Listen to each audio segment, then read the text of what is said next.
जय सनातन धर्म की। प्रिय सनातनियों, आप सभी का स्वागत है हमारे इस कार्यक्रम में। सनातनियों, अब वो वक्त बहुत नजदीक आ चुका है जब आपको सच पता होगा भी और सच अपने मूल स्वरूप में आपके सामने भी होगा। यानी अब वो समय आने वाला है जब दूध का दूध और पानी का पानी होने वाला है। धर्म को लेकर के जितनी भी मान्यताएं हैं, जितनी भी अवधारणाएं हैं, जितनी भी क्रियाएं हैं, जितने भी लोग हैं, जितने भी संप्रदाय हैं, जितने भी मठ हैं, मठाधीश हैं, इन सब के कर्मों की जांच जरूर शुरू होगी और इस समय बहुत नजदीक है। यानी 13 जुलाई के बाद से जैसे ही शनि वक्री होंगे, इस समय के बाद से धर्म के अंदर जो मिलावट है, ये बहुत तेज गति से अब इस मिलावट को दूर करने का काम युद्ध स्तर पर जरूर होगा। और ऐसा क्यों होगा, इस बात को भी समझ लीजिए। सनातनी संसार के अंदर हम बिना धर्म के किसी भी चीज की कल्पना कर ही नहीं सकते। ऐसे में बिना धर्म के यदि संसार में कोई चीज अस्तित्व में रह ही नहीं सकती, तो फिर उसके अस्तित्व का प्रमाण भी हमारे सामने प्रत्यक्ष होना चाहिए। ऐसे में जिनके ऊपर इस धर्म के विस्तार को समझाने का दायित्व होता है, यदि वही मिलावट करना आरंभ कर दे, अपने मतलब से उसके अंदर मिलावट करना शुरू कर दें, तो ऐसे में धर्म की ग्लानि जरूर होती है। और इसी धर्म की ग्लानि को समाप्त करने के लिए ही युग पुरुष इस धरा पर आते हैं और पुनर्स्थापना करते हैं। ऐसे में कुछ बात मैं आज आप लोग के सामने रखता हूं, आपको बात बहुत आसानी से समझ आएगी। मुनि, तपस्वी, ज्ञानी, कथावाचक, पंडित, ब्राह्मण, भगवान, परमात्मा, ईश्वर, पैगंबर, नबी, मौलवी, धर्मगुरु, मोटिवेशनल स्पीकर, ये बहुत सारे ऐसे शब्द हैं जिनके बारे में आपने सुन रखा है। इन शब्दों का मतलब क्या होता है? इन शब्दों में कुछ शब्द ऐसे होंगे जो केवल भाषा के आधार पर एक अंतर को लिए हुए हैं, लेकिन उनका मतलब एक ही होगा। लेकिन बहुत सारे शब्द ऐसे होंगे जो अपनी एक विशेष योग्यता के कारण से इन शब्दों का निर्माण हुआ है, जैसे मुनि, तपस्वी, ऋषि, सन्यासी, योगी। ये एक ऐसे शब्द हैं जिनके पीछे एक बहुत बड़ी प्रक्रिया है। ऐसे में धर्म को इस दुनिया में रखने वाले लोग, धर्म की परिभाषा को हमारे सामने रखने वाले लोग अपने स्वार्थ के कारण से जब इन शब्दों के अर्थ को ही बदल देते हैं, तब इस संसार में धर्म की ग्लानि होती है। ऐसे में आने वाले समय के अंदर आपके सामने इस सनातन के सत्य भी जरूर आएंगे, जहां आप एक एक चीज के अर्थ को समझ पाएंगे। एक उदाहरण मैं आपके सामने रखता हूं। आप लोगों ने सुना होगा कि बचपन में जब बहुत छोटी आयु में हनुमान जी थे, तो उन्होंने सूर्य को निगल लिया था। यह आपने सुना होगा और आप इस बात को सच भी मानते हैं, क्योंकि पुराणों के अंदर कहीं कुछ चीज लिखी है तो बात सच भी होगी। लेकिन इस बात को लिखा कैसे गया, जरा उन शब्दों पर आपने विचार किया? बाल समय रवि भक्ष लियो, तब तीनों लोक भयो अंधियारो। इसी का मतलब है कि बचपन के अंदर हनुमान जी ने सूर्य को निगल लिया था। तो यहां जो कहा गया है और जो अर्थ आप सुन रहे हैं, क्या उसके अंदर समानता है? क्या आपको नहीं लगता कि अर्थ जिसने भी निकाला है उसका बौद्धिक स्तर तो सामान्य से भी बहुत कम है? बाल समय रवि भक्ष लियो तब। बाल समय यानी बचपन के अंदर, अर्थ सही है। रवि यानी सूर्य, तो रवि का मतलब सूर्य होता है, तो यहां पर फिर सूर्य ही लिख देते। यहां रवि लिखने की क्या आवश्यकता थी? और सूर्य के फिर इतने नाम क्यों? रवि, भास्कर, दिनकर, ये इतने सारे नाम सूर्य के क्यों? तो इन नामों के पीछे उसकी कोई विशेषता भी तो होगी। तो यहां सूर्य शब्द का ही प्रयोग किया जाना चाहिए था, यहां रवि शब्द का प्रयोग क्यों किया गया? बाल समय सूर्य भक्ष लियो तब। क्या दिक्कत थी? लाइन भी कोई गलत नहीं हो रही है। भक्ष लियो तब, यहां निगल लियो क्यों नहीं लिखा? बाल समय सूर्य निगल लियो तब, तीनों लोक भयो अंधियारो, ऐसे भी तो लिखा जा सकता था। भक्ष लियो, भक्षने का मतलब क्या होता है? भक्षण करने का मतलब क्या होता है? यानी भक्षण करने का मतलब होता है किसी चीज के अस्तित्व को, उसके प्रभाव को कम कर देना, भक्षण कर लेना। ऐसे में सनातनियों, शब्द का अर्थ ही जब हम गलत निकाल रहे हैं तो उसकी व्याख्या सही कैसे होगी? बाल समय विभक्ष लियो तब, तीनों लोक भयो अंधियारो। चलिए मान लीजिए इस लाइन के अर्थ को वही समझ लेते हैं जैसा आप समझ रहे हैं कि बचपन के अंदर हनुमान जी ने सूर्य को निगल लिया। फिर आगे क्या कहा गया? तीनों लोक भयो अंधियारो। तीनों लोक कौन से? धरती, पाताल और स्वर्गलोक, यही तीन लोक होते हैं। तो पाताल लोक में तो सूर्य की किरणें नहीं जाती है, वहां तो अंधेरा ही रहता है।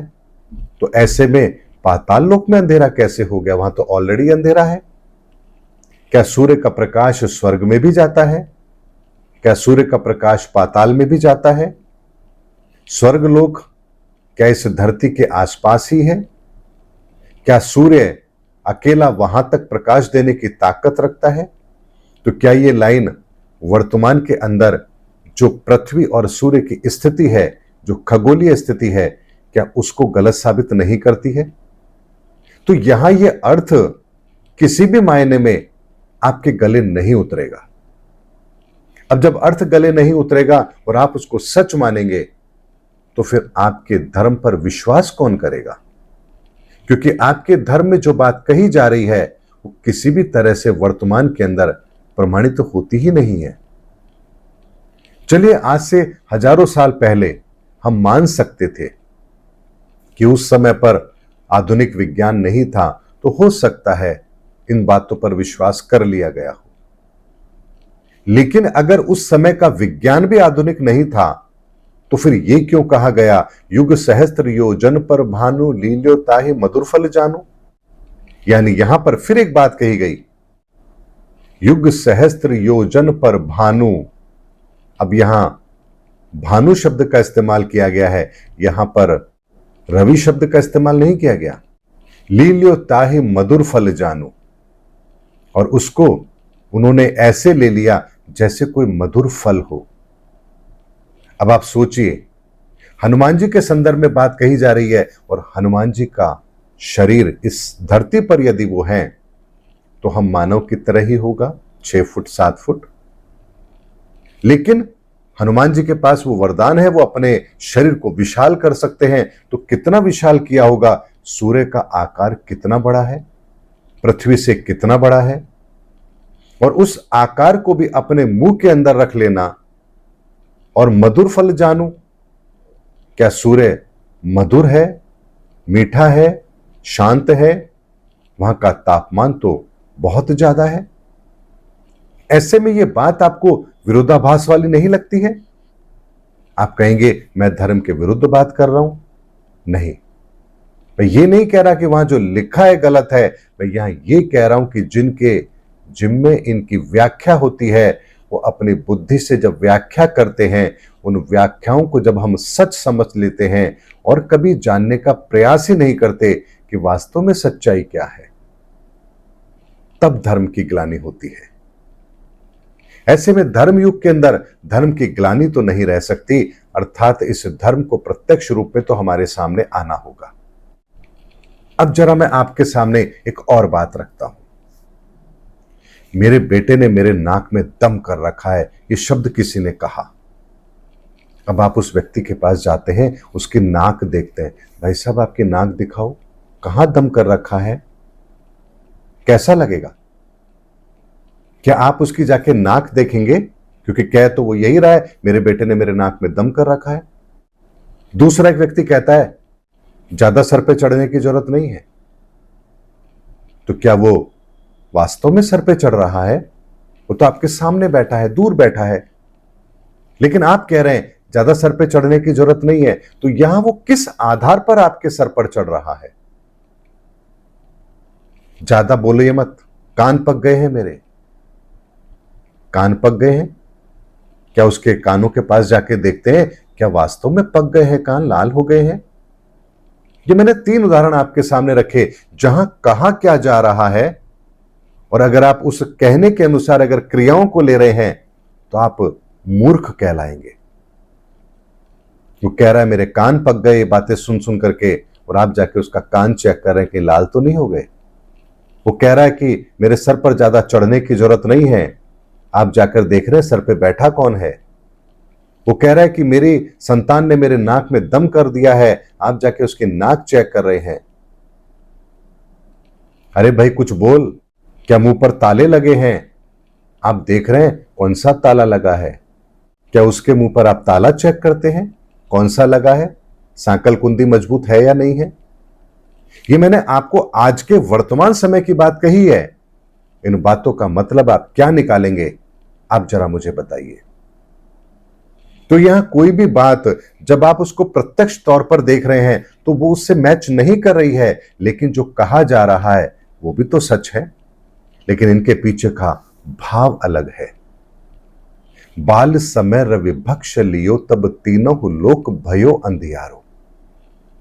बचपन के अंदर हनुमान जी ने, छोटे थे तब, इन ज्ञान को, इस विज्ञान को, अष्ट सिद्धि नवनिधि, इनको उन्होंने इतनी सहजता के साथ धारण कर लिया कि उनके समान अब विद्वान कोई रहा ही नहीं। तो तीनों लोक के अंदर केवल और केवल उनकी ही कीर्ति थी, और किसी ने श्रेष्ठ मानना ही बंद कर दिया। तो यहां पर आप इस बात को ऐसे समझिए कि जैसे सारी ताकत यदि, सारी विधाएं यदि किसी एक जगह पर केंद्रित हो जाए तो इस सृष्टि का विकास क्रम भी रुक जाएगा। इसीलिए ये ऐसी परिस्थिति थी जहां सारा ज्ञान विज्ञान हनुमान जी ने स्वयं ने ही जान लिया था, समझ लिया था। अब उनके समान कोई श्रेष्ठ इस संसार में बचा ही नहीं, और बचपन में ही उन्होंने ये सब कुछ कर लिया। तो यहां जाकर के उनसे प्रार्थना की गई कि आप बाल्यावस्था में हैं, इन विधाओं का कैसे प्रयोग करना है ये आपको नहीं पता। ऐसे में हम आपसे प्रार्थना करते हैं कि आप इन विधाओं का प्रयोग ना करें। ये ठीक वैसी ही बात है जैसे अगर एक बच्चा 10 साल की उम्र में कार चलाना सीख ले, तो क्या आप उसे लाइसेंस दे देंगे? आप उससे रिक्वेस्ट ही करेंगे कि भैया जब तक आप 18 वर्ष के ना हो जाएं आप कार ना चलाएं, क्योंकि आप कार चलाना तो सीख गए, लेकिन आपकी अभी बुद्धि है, जो उसका ज्ञान है, जो उसका स्तर है, वो भी इतना मैच्योर नहीं हुआ है कि आप परिपक्वता के साथ कार चला पाए। बचपना अभी आपके अंदर है, और उस बचपने में आप ट्रैफिक के नियमों की पालना नहीं करेंगे और आप दुर्घटना कर देंगे। आपने देखा होगा कि जो छोटे उम्र के बच्चे होते हैं वो कार को ओवर स्पीडिंग में चलाते हैं। उन्हें नहीं पता कि ओवर स्पीडिंग में आगे आखिर उनके साथ क्या हो सकता है, क्योंकि उनकी सोच अभी मैच्योर नहीं हुई है।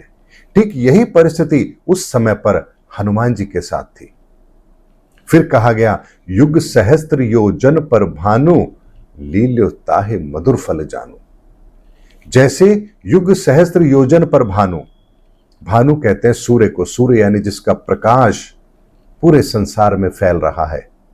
तो जिस तरह से युग सहस्त्र योजन पर इतनी दूर जैसे सूर्य का प्रकाश है, और वो प्रकाश हमारे जीवन के अंदर कितना महत्वपूर्ण है, वो हमें लाभान्वित करता है, इतना ही कठिन कार्य, इतनी ही महानतम विधाएं, अष्ट सिद्धि नवनिधि, जो एक इंसान की पहुंच से बहुत दूर है, इतनी दूर जैसे सूर्य हमारी पहुंच से दूर है, लेकिन हनुमान जी ने उसे इतनी सहजता के साथ ग्रहण कर लिया जैसे उनके लिए ये फल खाने के समान हो, यानी एक साधारण सा कार्य हो। तो यहां हनुमान जी की महानता का वर्णन है और कंपेयर किया गया है कि किस तरह की उनकी ये महानता है।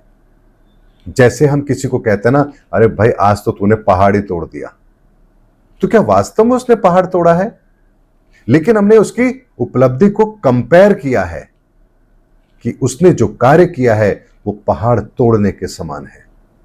लेकिन वास्तव में उसने पहाड़ नहीं तोड़ा है, बल्कि उसने वो कार्य किया है जो कोई और नहीं कर सकता। औरों के लिए वो एक चट्टान के समान है जिसे तोड़ना असंभव है, लेकिन इस व्यक्ति ने उस कार्य को कर दिया। तो हम कहते हैं आपने तो आज पहाड़ ही तोड़ दिया। आप किसी को कहते हैं या क्या आपने उसको चारों खाने चित्त कर दिया, तो चारों खाने चित्त कर दिया मतलब क्या उसने कुश्ती लड़ी है? लेकिन उसके शब्द, उसके तर्क ऐसे थे कि उसने जिस भी तरीके से आपसे तर्क करना चाहा, आपने उसके हर तर्क को काट करके उसको सटीक उत्तर दिया। अब उसके पास कोई तर्क है ही नहीं, तो आप क्या कहते हैं? भाई क्या बात कही है आपने, उसको तो आपने चारों खाने चित्त कर दिया। तो यहां दंगल नहीं हुआ है, लेकिन शब्दों के प्रमाण से उस व्यक्ति को निरुत्तर कर दिया गया है। हम कहते हैं ज्यादा भावनाओं में बहने की जरूरत नहीं है। अब यहां कौन सी स्विमिंग हो रही है, कौन सी भावनाओं का समुद्र है जिसमें वो बह रहा है? तो यहां पर क्या जो कहा जा रहा है उसका अर्थ आप वैसे ही लगाएंगे कि कहीं कोई भावनाओं का समुद्र है और उसमें कोई आदमी बह रहा है? क्या इसका मतलब यह होता है? सनातनियों, मैंने आपके सामने प्रमाण के आधार पर बात कही है। जिन चीजों को आज हम वर्तमान में फॉलो करते हैं, जो दंत कथाएं हमारे आसपास हैं, जो मुहावरे, जो कहावत हमारे आसपास हैं, मैंने उसके आधार पर ही आपको यह बताया कि अगर हम जो कहते हैं उसका मतलब कुछ और होता है, लेकिन शाब्दिक अर्थ कुछ और होता है। उसी तरह से हमारे शास्त्रों के अंदर जो कहा गया है उनका मर्म अलग होता है और शाब्दिक अर्थ अलग होता है। इसीलिए शब्द और शब्दों का अर्थ और शब्दों का मर्म, इसमें एक बहुत बड़ा अंतर होता है। और यह अंतर तब समझ में आता है जब हम सनातन के विज्ञान को जानते हैं। बिना सनातन के विज्ञान को जाने आप धार्मिक शास्त्र ग्रंथों को कभी समझ ही नहीं सकते। और इसीलिए मैंने आपसे कहा है कि अब समय आ गया है जब दूध का दूध और पानी का पानी होगा। इसलिए अपने प्रश्नों की धार को तेज कीजिए और जो भी धर्म गुरु हैं, जो भी कथावाचक हैं, उनके सामने अपने प्रश्नों को रखिए और सनातन के आधार पर उसका उत्तर लीजिए, जो हर परिस्थिति के अंदर उनके उत्तर को जस्टिफाई करता हो। ये केवल कहने या मानने का विषय नहीं है कि उन्होंने जो कहा हमने मान लिया।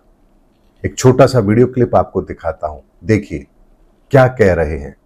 प्याज और लहसुन इसलिए नहीं पाई जाती क्योंकि प्याज और लहसुन का जन्म गंदगी से हुआ, राक्षस के मल से हुआ, इसलिए वो गंदक, उससे दुर्गंध बहुत आती है। अमृत की बूंद जमीन पर गिरने से एक बूंद लहसुन हो गई, एक बूंद से प्याज हो गई। आयुर्वेद में इन्हें अमृत कहा गया है, दोनों को, लहसुन और प्याज को। क्योंकि शास्त्रों के अनुसार प्याज की उत्पत्ति कुत्ते के अंडकोश से है और लहसुन की उत्पत्ति कुत्ते के नख से है। अब इस वीडियो क्लिप को देखने के बाद आपको समझ में आया होगा कि ये जो कह रहे हैं, इन्हें तो अभी यही नहीं पता कि जीव और वनस्पति में फर्क क्या होता है। जीव कभी भी वनस्पति में कन्वर्ट नहीं हो सकता और वनस्पति कभी भी जीव में कन्वर्ट नहीं हो सकती। यानी वनस्पति अलग होती है और जीव अलग होता है। तो ऐसे में आप समझिए कि अगर हमारी सोच का स्तर अगर सांसारिक है तो हम केवल भौतिकवादी परिस्थितियों से ही उसका उत्तर ढूंढने की कोशिश करेंगे। लेकिन अगर हमारी सोच के अंदर सनातन है, हमारे पास सनातन विज्ञान है, तो फिर इस संसार का कोई भी रहस्य ऐसा नहीं है जो आपसे छिपा रह सके, फिर चाहे वो कोई भी रहस्य क्यों ना हो। इसीलिए सनातनियों, हर प्रश्न का उत्तर सनातन के आधार पर ढूंढिए, आपको धर्म आसानी से नजर आएगा। उम्मीद करता हूं सनातनियों मेरा वीडियो आपको जरूर अच्छा लगा होगा। अगले वीडियो में आपसे फिर भेंट होगी, तब तक हमारे चैनल पर बने रहिए। जय सनातन धर्म की, जय धर्मयुग की, जय सनातन विश्व।